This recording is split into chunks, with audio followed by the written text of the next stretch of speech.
You want to make sure you are setting up, you're focusing on the things that you can actually do in your business or in your personal life that are in your control, rather than focusing on things, if you set your goal off, like if you set up a habit of, run every day, like that's something, it's not, you can't quantify that. So you want to do, if you're going to be running, say, run every day for at least a mile. So this way you can go in and say, okay, did I do that? Yes or no? It's very clear, yes or no.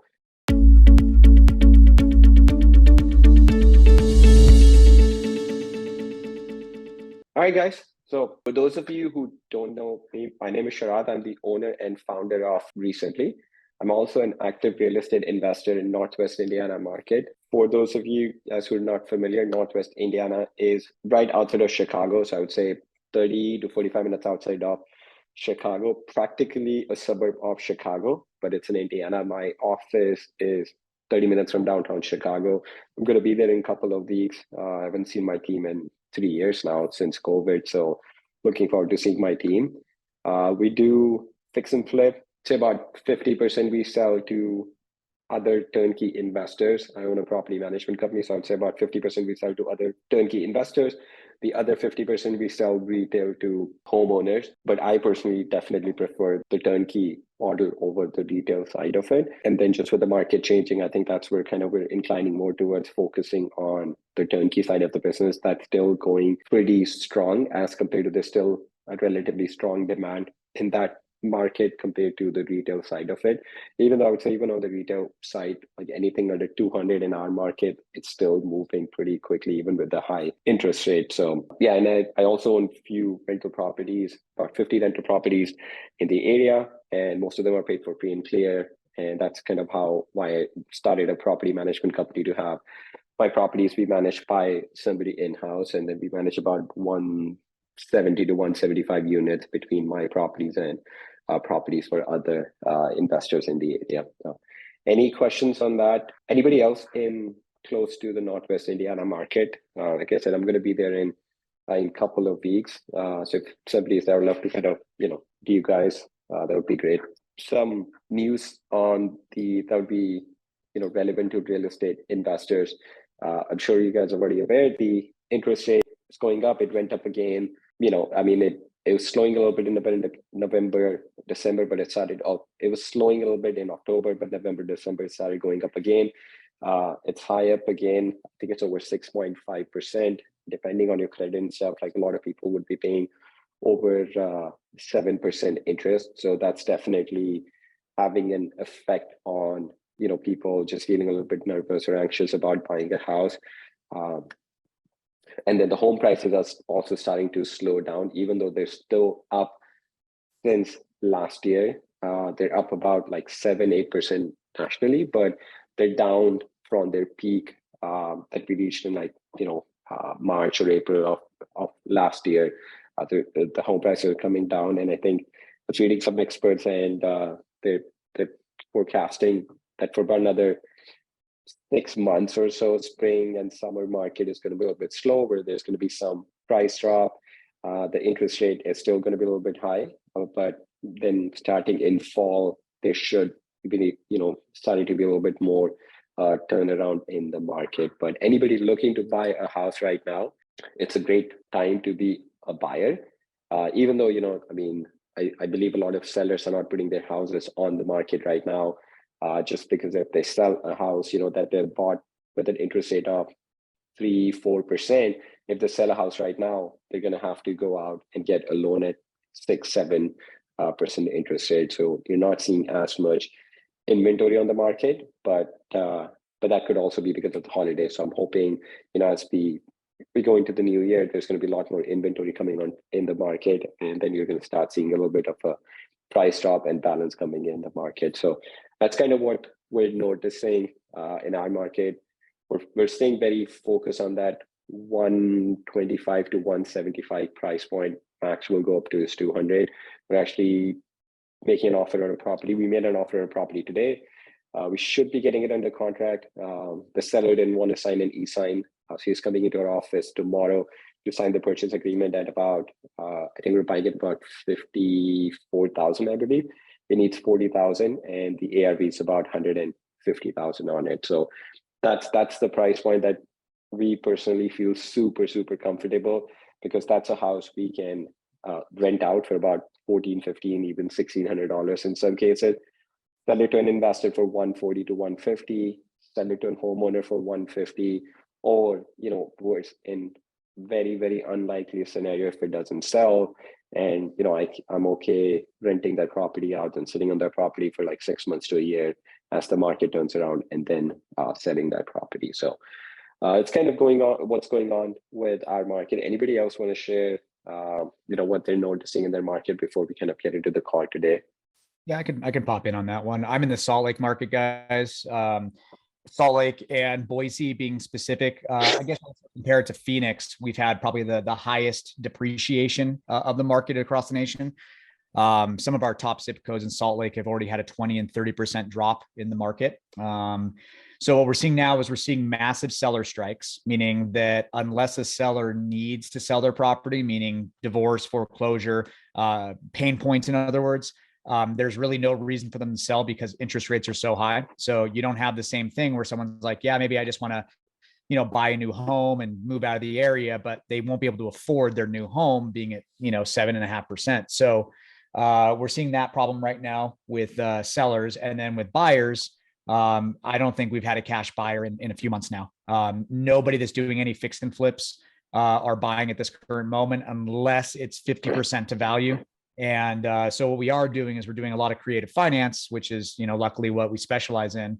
And so we're doing that. We're either wrapping it, finding homestead buyers to move in, or we're assigning out the creative deals to other investors. So as long as it cash flows and the down payment is not too high, people are still buying. But in terms of cash and fix and flip, it's dead for right now, at least. What's the median home price in your market?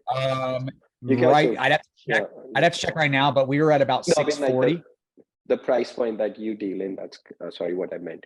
Like the ARV of the properties that you're targeting. Give or take 350 to 600,000 is the Salt Lake market. But I think the median home price just before the dip was about 640. And keep in mind, like 3 years ago, we were at 375. So the market is almost doubled in price. And wow. And so if somebody, for example, if a $500,000 home loses 20% value in the coming months, I mean, that's $100,000 lost. Yep. So it's right. A lot of our deals we're seeing, and the problem is that even though we're losing $100,000, if we're trying to sell it off to a buyer that's trying to do fix and flips, they're going to guesstimate about what the market's going to look like in another 3 to 6 months. And so they're going to want $100,000 below that. So like I said, right now, no cash deals are happening at this moment. It's just not. Are you putting any pause on your marketing, or what are you guys doing? We're doubling down. We're going in even harder. We've opened up to Vegas and a little bit of Idaho as well, just to get our marketing out there. But no, when times get tough, like right now should be when you should be lining up your leads and filling up your pipeline and stuff like that. If slowing down on marketing, all you're doing is hurting yourself for the long run. So some people were asking me, they're like, why don't you pivot and go to an easier market? Like Ohio and the Midwest, you guys aren't seeing a huge depreciation, right? It's not as bad as it is in some of the higher markets. So someone was saying like, why not pivot and go to those markets? I say, well, listen, like the average recession is about 17 months. Okay. And right now we're about a little bit 6 to 7 months into that recession. So by the time that we pivot and we start gaining traction in a new market and we start getting our leads in our pipeline and stuff like that, Salt Lake or our primary markets are going to start to stabilize again. So why would I want to leave my primary markets to go somewhere else? Let's just hunker down right here, primary wise, and get our leads going. And then when the market stabilizes and buyers start to buy again, we'll be in a good position. So yeah, no, I agree, man. I agree. And especially it's the market that really well, you already have contacts in that market. And then anytime you go in a new market, the price point may look attractive, but just going into the new market and building those relationships, like, and not knowing, what works, what doesn't work. I mean, something as simple as, dealing with the building department, you could take it for granted, in the city that you've been doing business in, but you go into a new place like Chicago, for example, it's a nightmare to deal, with the building department over there. So I agree with you on that, man. Yeah. Yep. Thanks for sharing that. Yeah, absolutely. Anybody else want to share kind of what they're doing, what's working for them, or what's not working? Or I mean, it's the beginning of the year, kind of, anybody who's looking to kind of try something new in their market. For us, I'll share like what we noticed. We reviewed our data of all the deals that went through our system. Most of the lead source that generated, that performed the best in terms of number of deals was direct mail. Not the best conversion from leads to deals, but the best conversion from leads to deals was referral, 10%. So 10% of the leads that came in as referral converted into a deal, which makes sense. You would think the leads that are coming in from referral would have the highest conversion.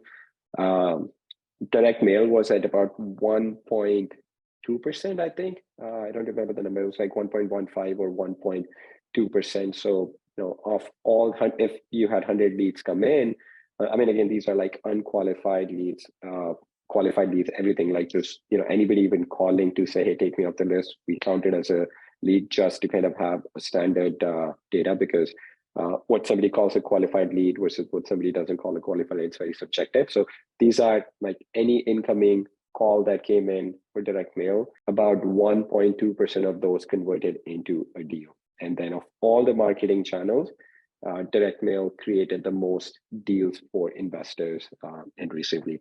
And again, I mentioned before when we started the call, cold calling created the most leads, but direct mail created the most deals, and referrals had the best conversion from leads to deals, followed by buying properties from other wholesalers. So 10% of the leads, 10% of the leads that came from referral converted into a deal. And then about a little over 3% of the leads that came in from other wholesalers converted into a deal. Again, we're putting together a report. We'll be sharing it end of this week or next week with some insights. So kind of looking at that, and then PPC was kind of in the middle there.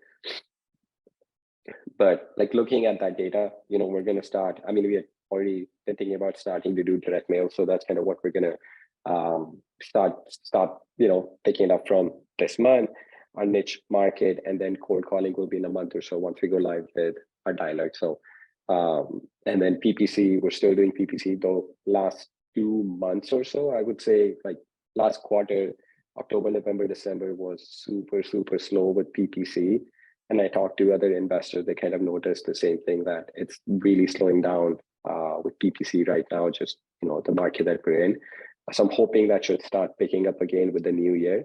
So we'll see. But PPC also went to trash because when the market shifted and wholesalers were having a hard time finding buyers, everybody started, all those wholesalers started going to every We Buy Houses website there was. So it really affected PPC in a negative way. Yeah. And another thing we noticed was the number of leads that were coming in that were already listed on the market went really high. So just for that reason, we shut down pay-per lead to need to sell my house fast, because we started noticing like 40-50% of the leads that were coming in were already listed on the market, so we couldn't really do anything with it. So we shut that down. We're still doing our PPC, but like the last 3 months, I would say it really hasn't performed well for us. But that's just the market that we're in. But I'm hoping with the new year, on the other side of the holiday season, we should start seeing some results come in. All right, I am going to share my screen and go into what I have for you guys.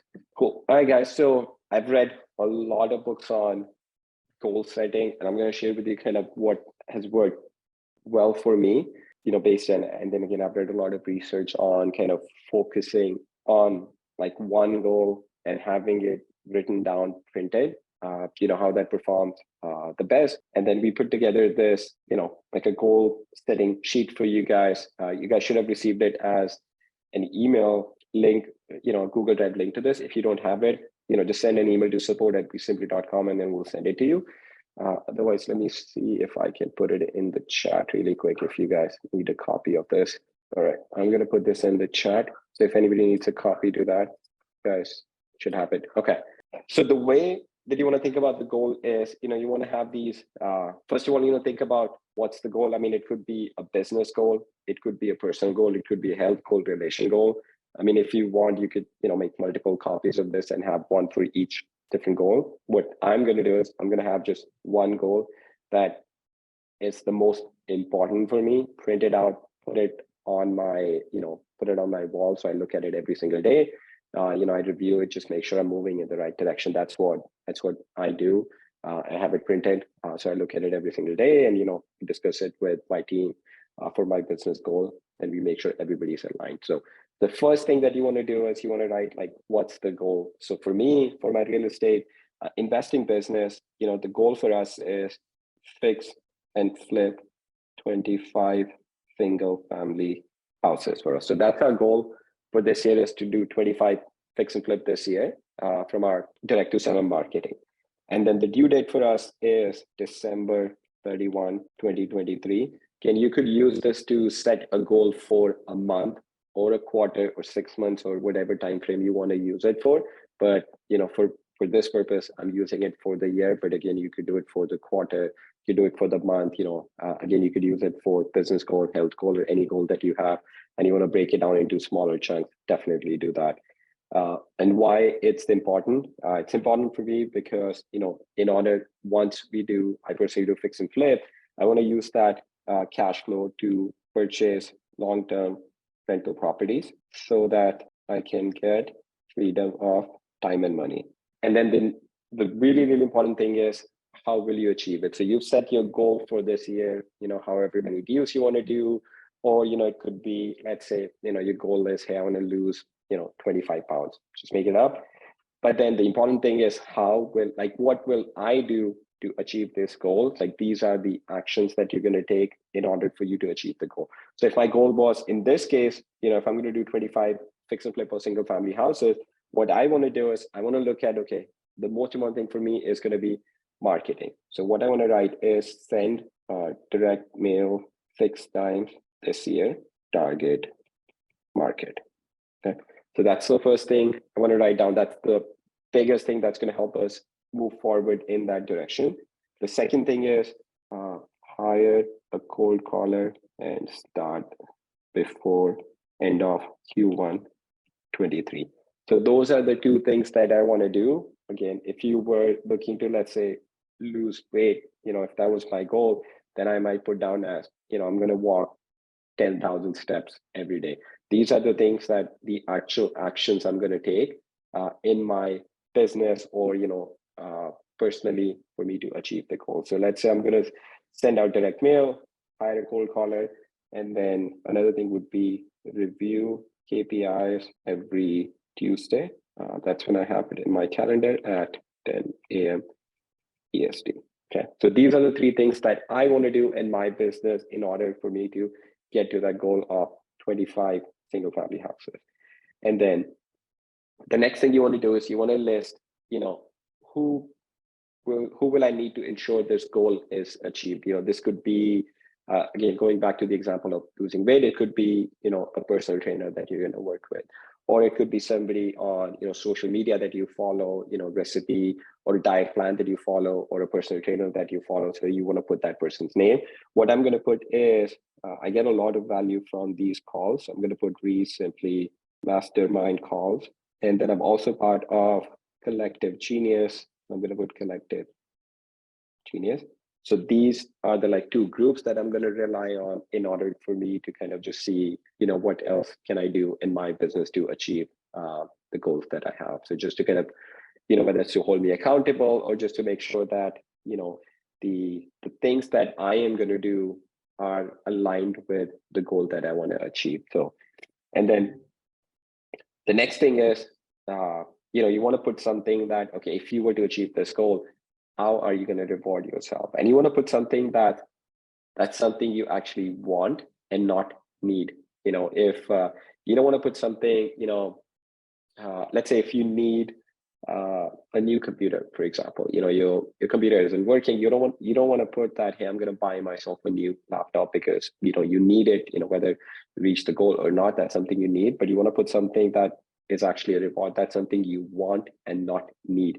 So what I am going to put down here is, I've been wanting to get the latest version of AirPods. I mean, even though these work fine, but I want to get that. So I'm going to put get the latest AirPods Pro.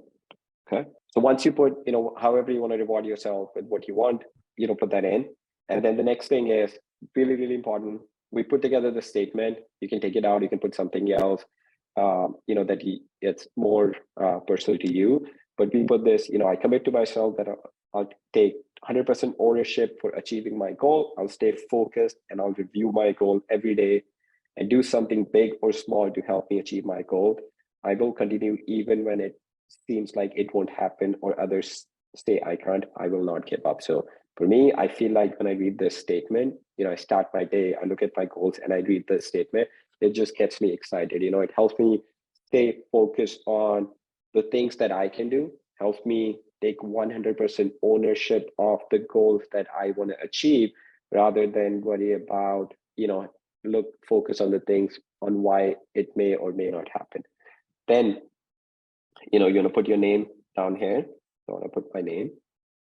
And you actually want to sign that you're committing to this and put a date. So, and what you want to do next is you actually want to print this out and put it on your wall or, on your bathroom mirror or wherever, you have access to look at it every single day. And then you want to review this goal every single day and then just every day take some action, again, big or small, just something that's going to help you move forward towards that goal. And I notice if you focus on the things that you can do that are in your control rather than looking at, your goal a year from now or, 3 months or 6 months from now, if you just focus on, okay, this is all that's in my control that I'm going to do today in order to achieve my goal, it makes a huge, huge difference. There's some apps that I use that I'm going to share with you. I mean, this one is really cool app that I use and I highly recommend. It's a free app. It's called Habit Tracker. It's an iOS. I'm sure, they have this on Android version also. So basically all it does is you set up, you set your habits that you want to track on a daily basis. And then you can do it however, whatever frequency that you want. If it's something you want to do every single day, let's say if it's a goal of losing weight and you want to walk 5,000 steps every single day, you set that goal. And then, it helps you track every single day that you're doing that.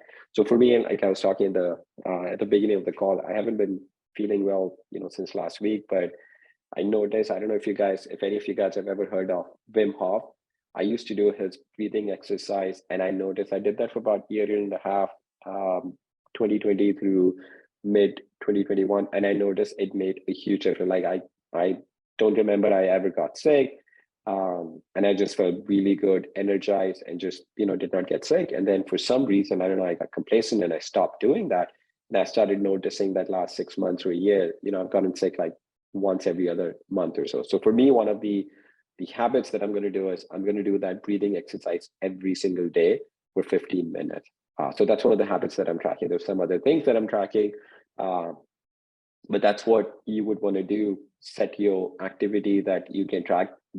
You want to make sure you are setting up the things, you're focusing on the things that you can actually do in your business or in your personal life that are in your control rather than focusing on things, if you set your goal off, like if you set up a habit of, run every day, like that's something, it's not, you can't quantify that. So you want to do, if you're going to be running, say, run every day for at least a mile. So this way you can go in and say, okay, did I do that? Yes or no? It's very clear, yes or no.